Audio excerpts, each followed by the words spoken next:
9월 21일 하나님이 주신 말씀 읽겠습니다. 룻기 2장 20절 말씀입니다. 함께 한 목소리로 읽겠습니다. 시작. 나오미가 자기 며느리에게 이르되 그가 여호와로부터 복받기를 원하노라. 그가 살아있는 자와 죽은 자에게 은혜 베풀기를 그치지 아니하도다 하고, 나오미가 또 그에게 이르되 그 사람은 우리와 가까우니 우리 기업을 물을 자 중의 하나이니라 하니라. 아멘. 구약성경 룻기에서 예수님을 만나는 은혜의 시간이 되기를 바랍니다. 이스라엘에 흉년이 들었습니다. 나오미라는 여인은 먹고 살기 위해 남편을 따라 두 아들과 함께 모압 지역으로 이주하였습니다. 그런데 남편이 먼저 죽었습니다. 과부가 되었어요. 남은 두 아들은 모두 모압 여인과 결혼을 했습니다. 첫째 며느리는 오르바였고 둘째 며느리는 룻이었습니다. 그런데 얼마 안 있어서 두 아들이 모두 죽었습니다. 나오미와 두 며느리만 남게 되었습니다. 이스라엘에 하나님께서 흉년을 끝내셨다라는 소식이 전해졌고, 나오미는 베들레헴으로 가는 길에 두 며느리에게 너희의 고향으로 돌아가라고 합니다. 그런데 둘째 며느리인 나오미는 고향으로 돌아가지 않겠다고 하죠. 모압으로 돌아가지 않고 어머니의 백성에게로 자기도 함께 가겠다고 합니다. 어머니의 하나님이 나의 하나님이 되실 것이라고 하면서 말이죠. 빈털털이었던 시어머니인 나오미와 며느리 룻은 그렇게 하나님만을 의지하여 고향인 베들레헴으로 돌아왔습니다. 먹고 살 길이 막막했고 또 어려웠던 며느리 룻은 밭에 이삭을 주우러 갔습니다. 그 밭의 주인은 시어머니인 나오미와 친족 관계인 보아스였습니다. 보아스는 룻에게 친절을 베풀었습니다. 룻은 보리 한 에바를 가지고 돌아왔습니다. 보리 한 에바는 11치 식량에 해당하였습니다. 룻이 이것을 집으로 가져오자 시어머니 나오미가 묻습니다. 이렇게 선하고 친절한 이가 누구냐고 묻습니다. 룻이 보아스라고 대답을 하자 시어머니 나오미가 이렇게 말합니다. 룻기 2장 20절입니다. 시작.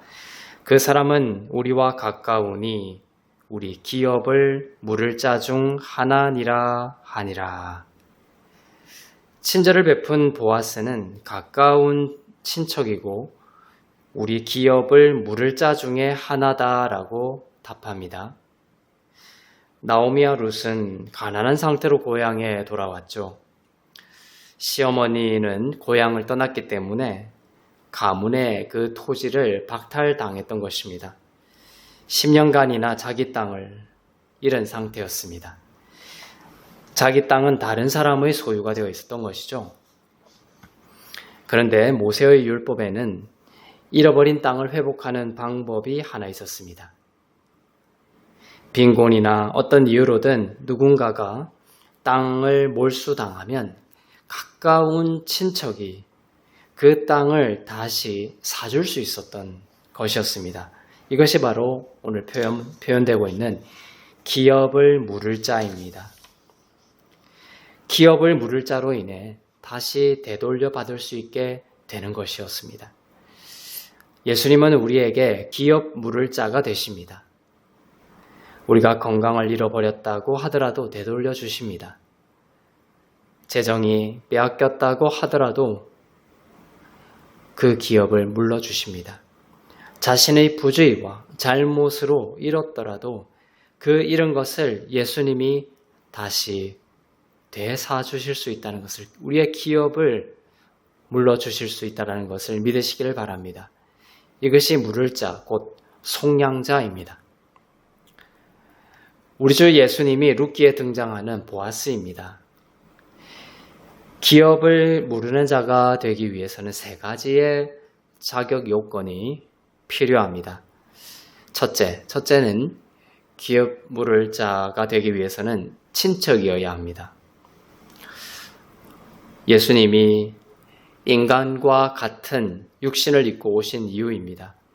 우리를 속량하시기 위해서는 우리의 친척, 즉 우리와 같은 인류가 되셔야만 했습니다. 기업을 무르기 위한 두 번째 자격 요건은 기업 물을 자가 그가 기업 무르는 것을 원해야 하죠. 여러분, 예수님은 우리를 속량하시기를 원하셨습니까? 네, 물론입니다. 십자가를 지신 것을 보면 그가 얼마나 우리를 속량하길 원하셨는지를 알 수가 있죠. 시어머니 나오미는 룻기 2장 20절에서 보아스를 기업 물을 자 중 하나다라고 표현했습니다. 기업 물을 수 있는 또 다른 누군가가 있었다라는 것이죠. 이야기가 전개되면서 최종적으로 유일한 속량자는 보아스밖에 없다라는 것이 드러나게 됩니다. 이처럼 예수님은 그저 한 속량자가 아니라 단 하나의 속량자가 결국에는 되십니다. 그날 밤 룻은 보아스의 발치에서 잠을 잤습니다. 다들 잠을 자고 있는데 룻은 잠을 자고 있는 보아스의 발치에 누웠던 것입니다. 공공장소였습니다. 그러나 꺼림칙한 일이 있었던 것은 아닙니다. 가까운 친척에게 속량을 부탁하는 당시의 관습이었고 청혼의 의미도 있었습니다. 룻기 3장 8절을 보겠습니다. 시작. 밤중에 그가 놀라 몸을 돌이켜 본즉 한 여인이 자기 발치에 누워 있는지라. 룻이죠. 룻이 보아스의 발치에 누워서 자고 있었던 것입니다. 발치입니다. 보아스가 예수님을 상징한다는 것을 잊지 마십시오. 이처럼 예수님의 발치에 엎드리면 구원을 경험합니다. 물리적으로 몸을 구부린다는 것이 아니죠. 예수님을 발치에 앉는다는 것은 예수님을 크고 높게 만들고 나를 작게 만든다는 뜻입니다. 예배의 행동이죠. 그 예배를 통해 그 사람은 예수님과의 연합을 인식하며 그분이 높여주심을 예배 가운데 받아들이게 됩니다. 복음서에 보면 누군가 예수님 발 앞에 엎드리면 그들은 기적을 경험했습니다.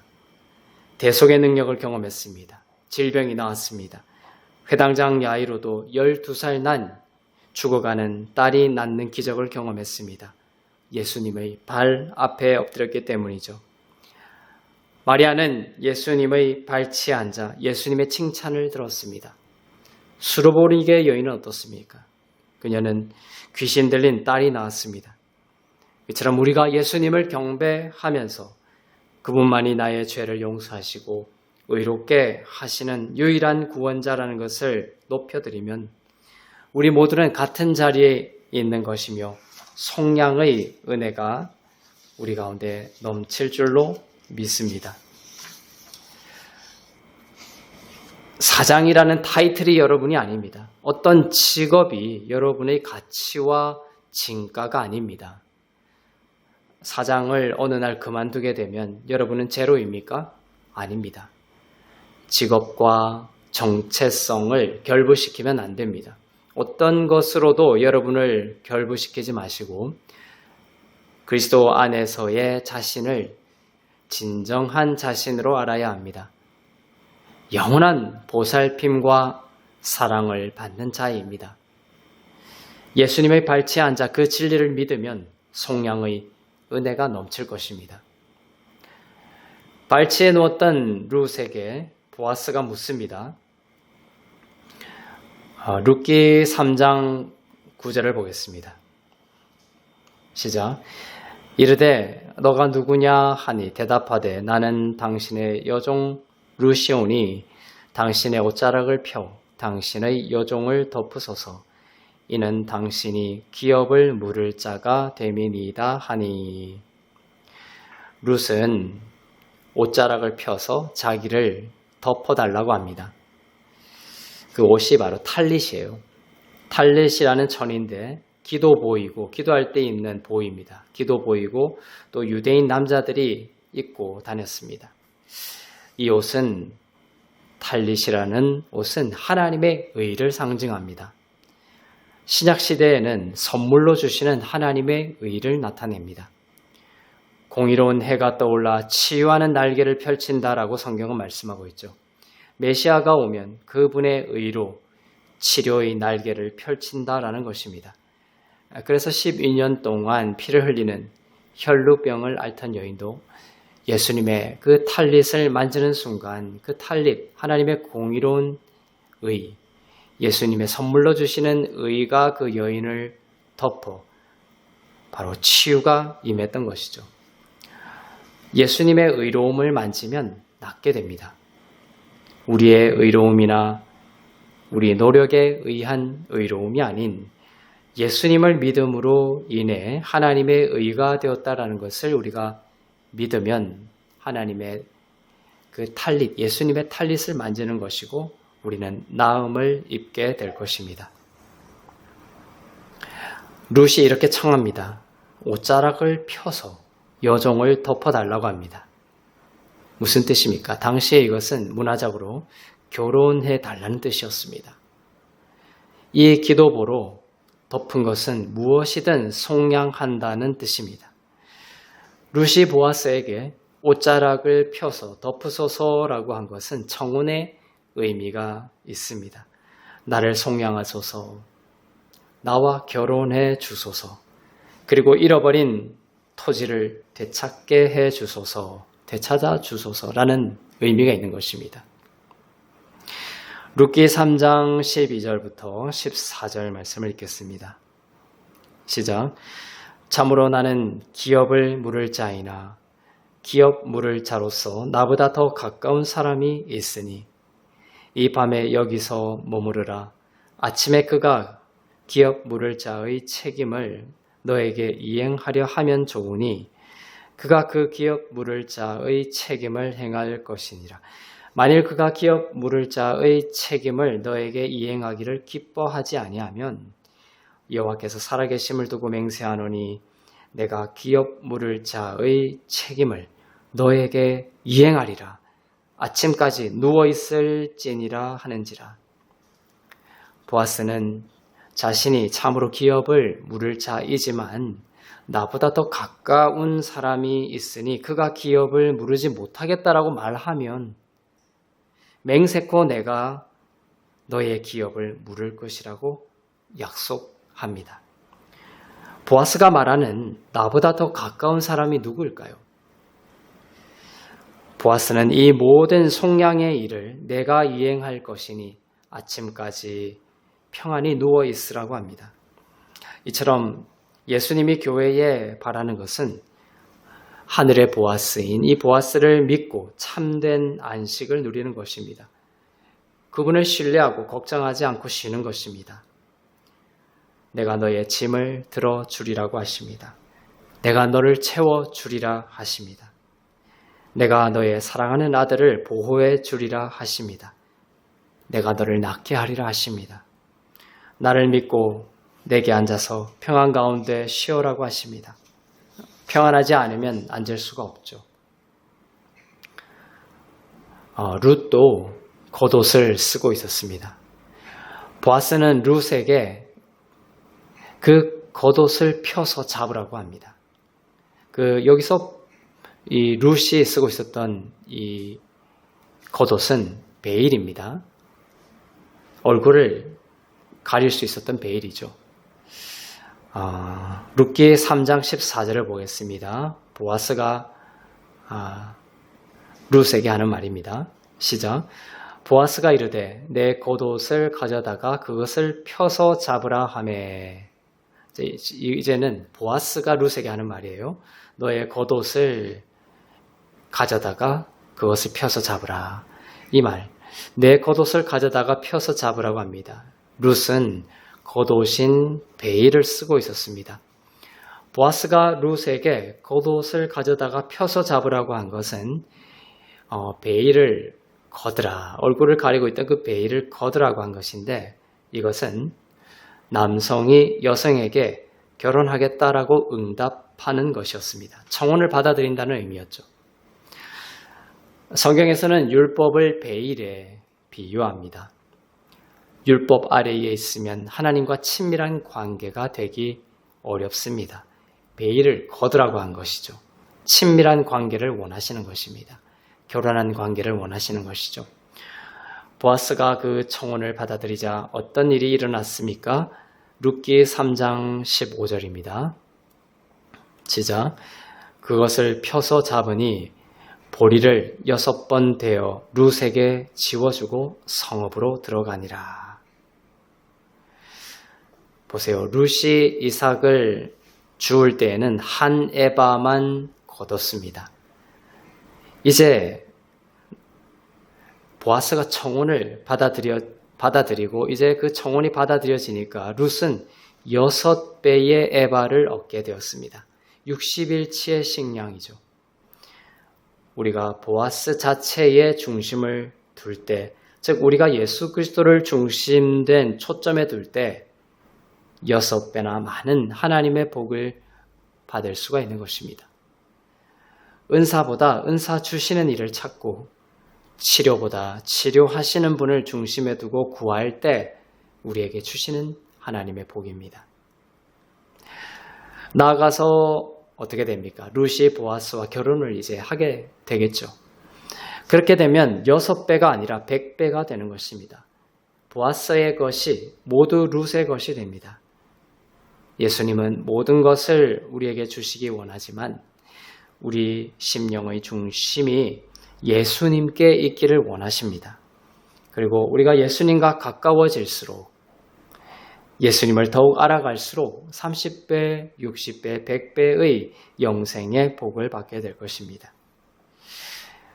기업물을 보아스보다 더 가까운 친척이 있다는 말씀이 계속 나오고 있는데 서서히 그가 누구인지 정체가 이제 밝혀지고 있습니다. 룻기 4장 1절입니다. 시작. 보아스가 성문으로 올라가서 거기 앉아 있더니 마침 보아스가 말하던 기업 물을 자가 지나가는지라. 보아스가 성문으로 올라가서 앉습니다. 성문은 당시 현재의 국회의사당과 같습니다. 도시 지도자들이 모여 회의도 하고 결정도 내리고 판결도 하였습니다. 그런 곳이었죠. 부유한 총각인 보아스는 명성 있는 자로서 위원회의 일원이었을 것이고 큰 권한을 가지고 있었을 것입니다. 기업 물을 자의 이 세 번째 조건이 그러한 능력이 있어야 되는 것이에요. 보아스는 그러한 능력이 있었죠. 보아스의 뜻이 그에게 능력이 있다 이런 뜻입니다. 이처럼 보아스는 성문에 올라갈 만큼 부유하고 명성 있고 능력이 있는 자였습니다. 그런데 보아스는 거기에 앉아서 더 가까운 기업 물을 자가 지나가는 것을 이제 봅니다. 그리고 말합니다. 이리 와서 앉으라고 합니다. 룻기 4장 2절입니다. 시작. 보아스가 그에게 이르되 아무개여 이리로 와서 앉으라 하니 그가 와서 앉으매 보아스가 그 성읍 장로 10명을 청하여 이르되 당신들은 여기 앉으라 하니 그들이 앉으매. 보아스는 더 가까운 기업 물을 자에게 이리로 와서 앉으라고 할 만큼 상당한 권한을 가진 자였습니다. 예수님을 상징합니다. 예수님도 나병더러 떠나가라 하니 병이 나았습니다. 죽은 자들에게 명령하셨을 때 그들이 살아났습니다. 마귀더러 떠나라 하니 무서워서 도망쳤습니다. 우리를 대속하시고 사랑하시는 예수님은 큰 권능이 있는 분이십니다. 보아스라는 이름의 뜻도 방금 말했듯이 그분 안에 능력이 있다라는 뜻이죠. 보아스는 10명의 장로들에게도 여기 앉으라고 합니다. 왜 10명의 장로들이었을까요? 10계명을 나타내는 율법의 숫자였기 때문입니다. 율법이 이제 예수님이 최종 기업 물을 자가 된다는 것의 증인이 된다는 것입니다. 예수님이 진실로 우리를 대속하시고 우리 인생의 은혜를 가져다 주시는 분이라는 것에 율법이 증인이 되어 줍니다. 그것을 로마서 3장 21절이 밝히고 있죠. 로마서 3장 21절 보겠습니다. 시작. 이제는 율법 외에 하나님의 한 의가 나타났으니 율법과 선지자들에게 증거를 받은 것이라. 진짜가 나타난 것입니다. 선물로 주시는 하나님의 의가 진짜이고 구약의 율법과 선지자로부터 장차 예수님으로 인해 주실 선물로서의 하나님의 의가 진짜 복음이라는 것을 증거받은 것입니다. 율법과 선지자가 껍질로 선포되었었지만 율법과 선지자가 진짜 증언하려고 했던 것이 무엇이라고요? 바로 예수 그리스도이시고 그분을 믿는 자들이 받게 될 죄사함과 하나님의 의였던 것입니다. 보아스는 더 가까운 기업 물을 자에게 묻습니다. 나오미의 땅을 사서 그 기업을 물을 것인지 묻습니다. 그 친척에게 우선권이 있었기 때문에 먼저 물었던 것이죠. 그 친척이 물으지 않으면 자신이 물으겠다고 합니다. 룻기 4장 4절을 보겠습니다. 시작. 만일 너가 물으려면 물으려니와 만일 너가 물으지 아니하려거든 내게 고하여 알게 하라. 너 다음은 나요. 그 외에는 물을 자가 없느니라 하니. 이 말에 보아스는 기업을 물으려면 룻과 결혼해야 한다는 것까지 이제 덧붙입니다. 그러나 그 가까운 친척의 반응이 어땠을까요? 결국 못하겠다라고 거절합니다. 룻기 4장 6절입니다. 시작. 그 기업 물을 자가 이르되 나는 내 기업에 손해가 있을까 하여 나를 위하여 물으지 못하노니 내가 물을 것을 너가 물으라. 나는 물으지 못하겠노라 하는지라. 룻과 결혼해야 된다라는 룻의 이름이 거론되자마자 물으지 못한다고 합니다. 이 가까운 친척의 이름이 무엇입니까? 바로 율법입니다. 10명의 장로를 부른 이유이기도 하죠. 율법이 왜 더 가까운 친척으로 묘사되고 있습니까? 물론 예수님은 율법보다 먼저 존재하시고 더욱 뛰어난 분이십니다. 그러나 인간의 눈으로 보면 시내산에서 율법을 먼저 받은 것입니다. 그리고 그 후 1500년이 지난 후 예수님이 오셨고 예수님이 은혜와 의로 오신 것이죠. 율법이 하지 못한 것을 예수님이 마치신 것입니다. 이러한 그 구속의 흐름을 가지고 설명을 하고 계신 것이죠. 그러니까 율법이 먼저이고 예수님의 은혜가 나중으로 보이는 것입니다. 하나님은 그분의 지혜 안에서 율법을 먼저 주셨습니다. 왜냐하면 1500년 동안 율법을 지키려 애썼지만 한 명도 성공하지 못했습니다. 그 후에야 예수님의 은혜를 절실히 간구하게 되었기 때문입니다. 구원의 구조도 그렇습니다. 율법으로 죄와 의의 문제를 해결하는 것이 인간으로서는 불가능하다는 것을 알 때 그리스도 안에서 죄사함과 의롭게 하심을 그 의로움을 받을 수 있기 때문입니다. 그것이 더 가깝다라는 의미입니다. 더 가깝다라고 생각했지만 결국 율법은 아무것도 책임져 주지 않고 온전한 회복을 거절하고 마는 것입니다. 결국 누구만 남아요? 우리의 기업을 물을 자는 오직 한 분밖에 없다라는 것이 판명되었습니다. 바로 예수 그리스도입니다. 예수 그리스도는 그분의 십자가로 우리의 죄와 의의 문제를 해결하사 우리를 주님과 영생 속에서 하나가 되게 하셨고 가난과 절망 가운데에서 모든 것을 잃어버렸던 우리의 기업을 그의 피로 사서 회복시켜 주시는 선하심과 인자하심이 무궁하신 분이십니다. 룻과 보아스가 점점 가까워질수록 룻의 인생이 신비한 회복과 충만으로 나아가는 것을 우리는 보았습니다. 능력이 많으실 뿐만 아니라 지극히 우리를 사랑하시는 유일한 구원자이신 예수 그리스도를 바라보고 그분의 발치에 앉아 그분을 사모함으로 30배, 60배, 100배의 하나님의 나라의 충만으로 살게 되는 복된 주님의 자녀들 다 되시기를 주님의 이름으로 축복합니다. 기도하겠습니다. 사랑의 하나님 아버지, 율법과 선지자들로부터 증거를 받은 참 구원자가 예수 그리스도이심을 더욱 알게 하시니 감사합니다. 우리를 구원에 이르게 할 수 없는 허탄한 것을 쫓아다니지 않게 하시고 예수님의 발치 앞에 앉아 그분을 사모하는 인생이 되게 하옵소서. 기업을 무르고 모든 것을 사서 회복시키시는 일을 하시는 예수님의 열심 앞에 우리의 영혼을 쉬게 하시고 하늘의 보아스이신 예수 그리스도의 모든 사랑과 역사를 맛보며 우리 안에 하나님과 사람들을 향한 사랑이 더욱 충만하게 하옵소서.